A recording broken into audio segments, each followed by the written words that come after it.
Mission accomplished. Hello, it's new banner time, guys. So we had a bit of a speculation that Thorns was not going to come a few days ago, and we was very wrong. He's here. So I feel bad for those who spent a lot on the WWE banner because Thorns is a really good operator. He's so strong. And I know a lot of people on CN server complained about this because it was so close to the limited time banner and it was kind of like bad timing in overall. And CN server actually got compensated for it. But I have no idea if we're going to get the same stuff on a EN server, but I'll keep you updated through the channel if we do. Anyways, so today we're going to be talking about the Unbound Reflux banner. This banner will be arriving on the 20th during the summer event rerun. So be prepared because that's in 2 days or 1 day depending on where you live. It's going to be featuring 3 new operators, Thorns, Andreana and Jaye. We will also be getting a rate up for province in this banner as well. So if you don't have her, that's like a little bonus for you guys.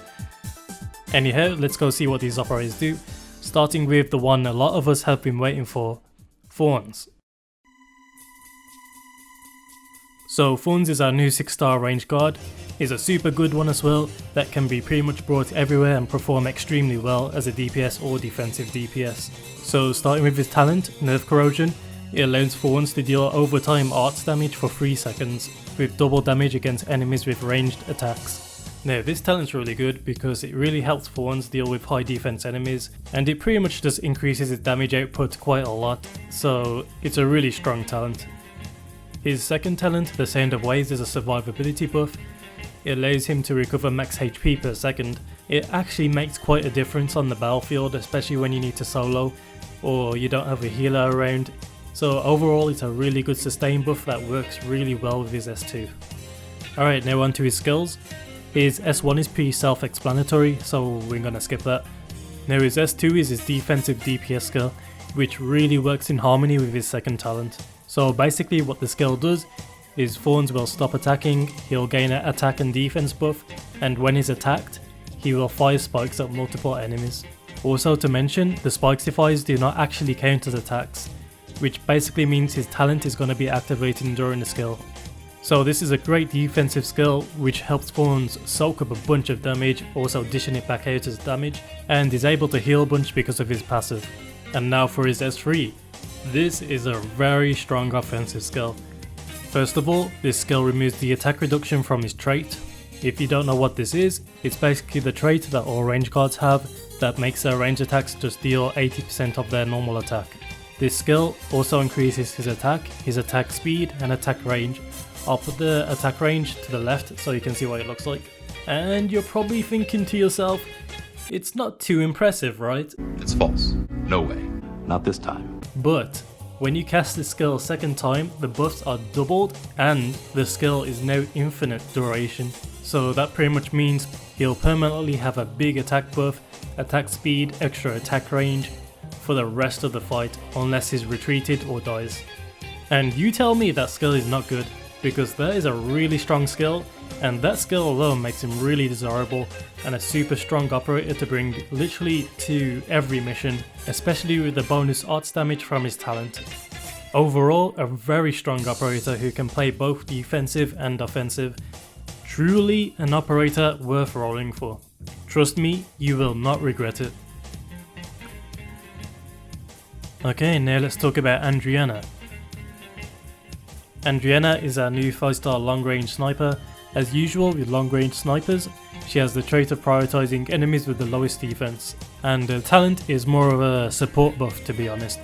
It allows all Abyssal Hunters to gain extra attack speed.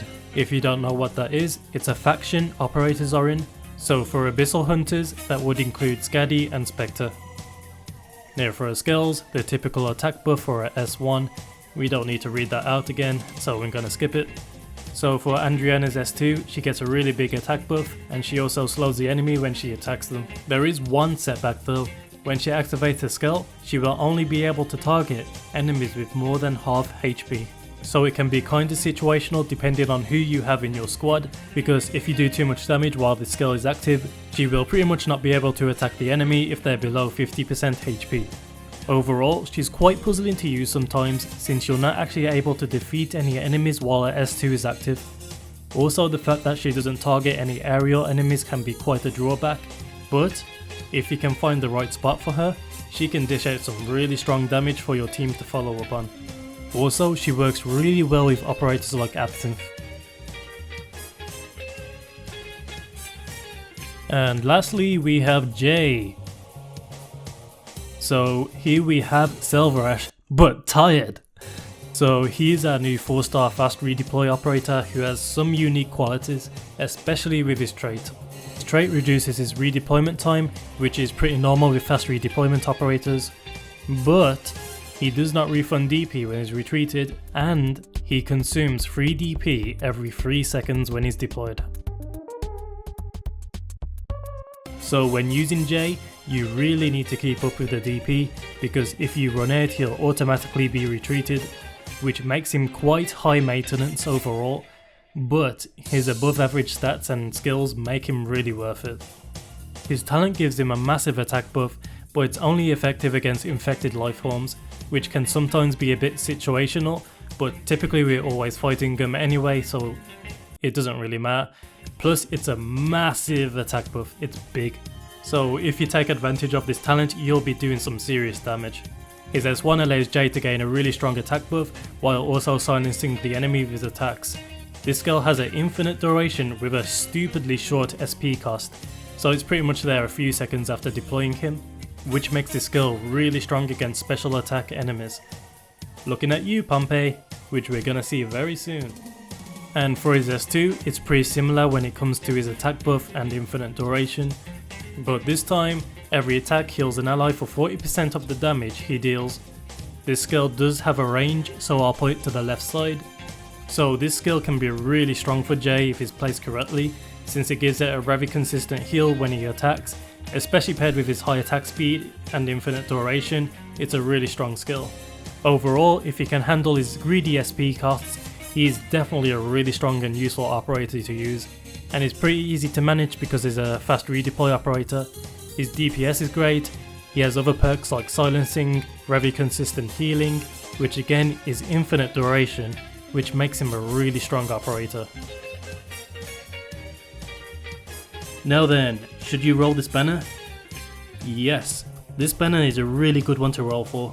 Thorns is an extremely strong operator in my opinion, he's pretty high up there with the other busted operators. He's a very universal operator as well, so he can be brought to every mission. He can also adapt to many missions because he has a defensive and offensive skill, while also being able to deal arts damage. So yeah, overall he's a super strong operator, worth rolling for 100%.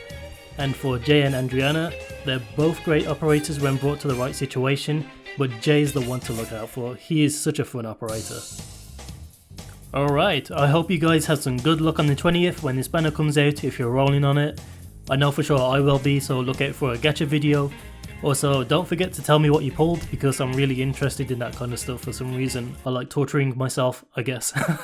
So yeah, thanks for watching and good luck.